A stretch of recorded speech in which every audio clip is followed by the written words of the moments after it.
So it's July 24. Joe Biden has dropped out of the 2024 election. Finally.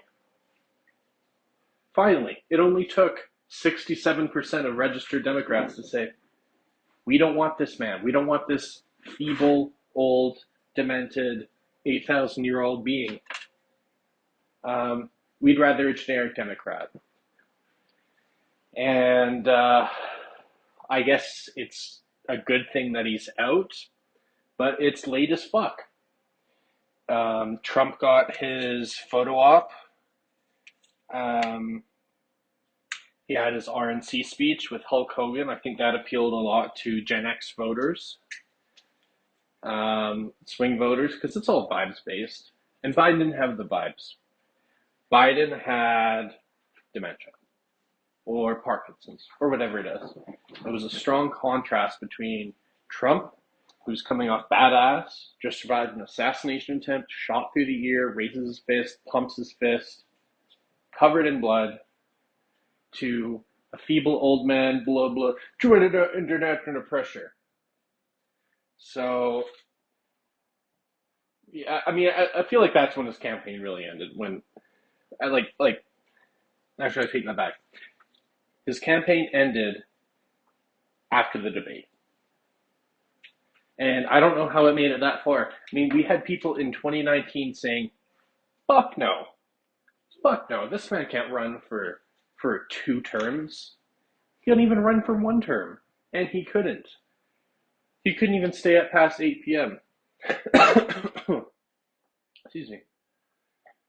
Sorry, I'm just collecting my thoughts. This is crazy. I mean, can you believe only 1 week ago, Donald Trump was shot? That feels like a lifetime ago. This is the craziest election cycle. I think it's bigger than 2016, and that was insane. So, seems like we're also getting a Kamala Harris coronation. He directly endorsed Kamala in an Instagram and Twitter post shortly after his initial message. I don't think anyone's going to challenge her. Whitmer isn't stepping up. I don't see riding for Biden Newsom stepping up. I don't know. Maybe Marianne Williamson will drop in for a 4th time, do a 4th run at the 2024 election.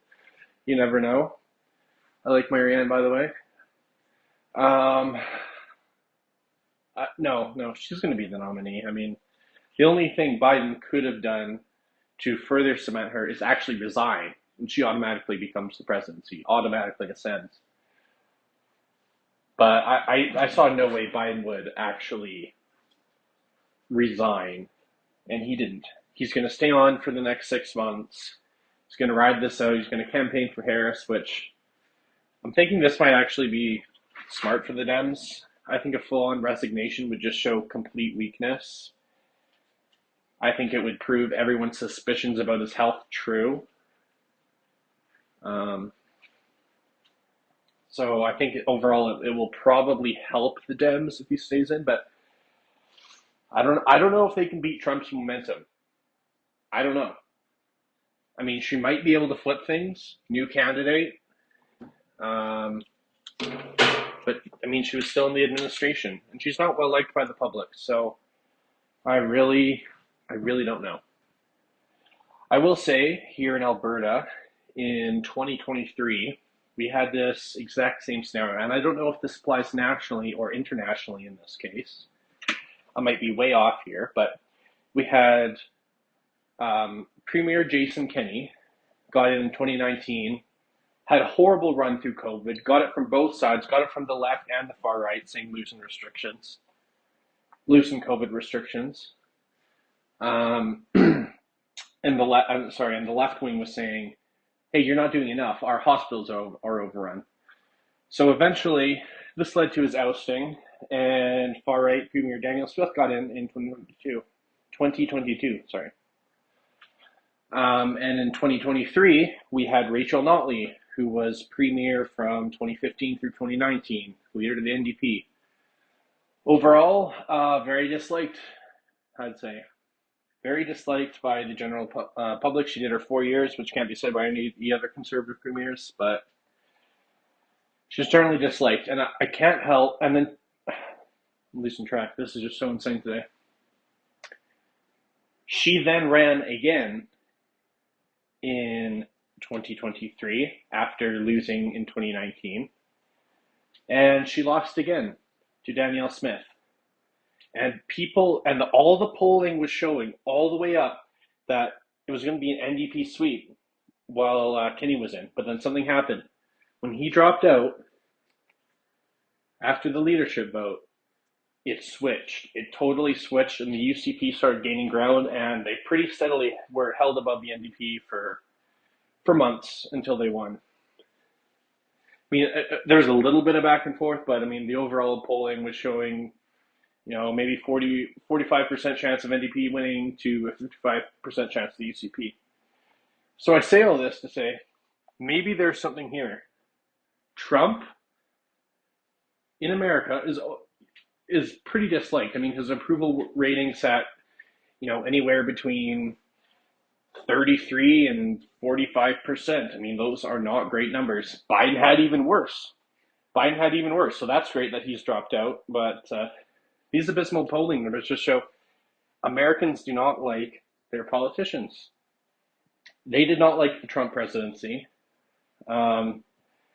So, in a sense, I feel like there's a lot of parallels here. It's going to be a former president in this case, not premier, but a former president that was largely disliked running against a new candidate that was swapped out in the last couple of months before the election.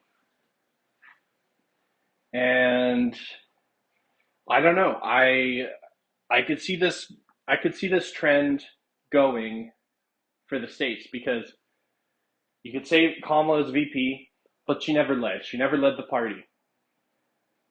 She never led.